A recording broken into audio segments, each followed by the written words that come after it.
Hei, mina olen ketotoitumisfookusega personaaltreener ja täna ma räägin sulle, mis on 3 põhilist viga, mida ma näen klientide juures, kes on oma pead alustanud ketotoitumisega.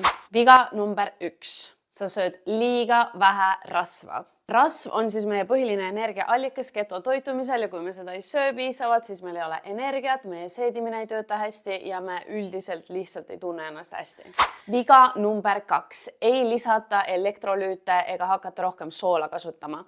Kui me lõpetame ketotoitumisel süsivesikute söömise, siis meie keha laseb ka veest rohkem lahti, kuna 1 gramm süsivesikut hoiab 3–5 grammi vett kehas. Ja kui me lõpetame süsivesikute söömise, kogu see vesi siis läheb meie kehast välja ja see viib meie kehast ka rohkem elektrolüüte välja ja mineraale. Ja 3. viga, mida ma näen mega tihti, on see, et antakse ketoflu ajal alla. Kui me jätame oma toitumisest välja süsivesikut täielikult, siis meie keha peab ümber lülitama oma energiat võtta rasvast. See on siis selline protsess, kus sa võid ennast natuke halvasti tunda 1–2 nädalat, aga sa ei tohi alla anda. Kui sa lihtsalt elad üle selle aja, kus on natuke raskem, siis sa tunned ennast nii palju paremini hiljem. Loodan, et said siit kasulikku infot. Kui sul on veel ketotoitumise kohta küsimusi, siis kindlasti jäta need siia kommentaaridesse. Tšau!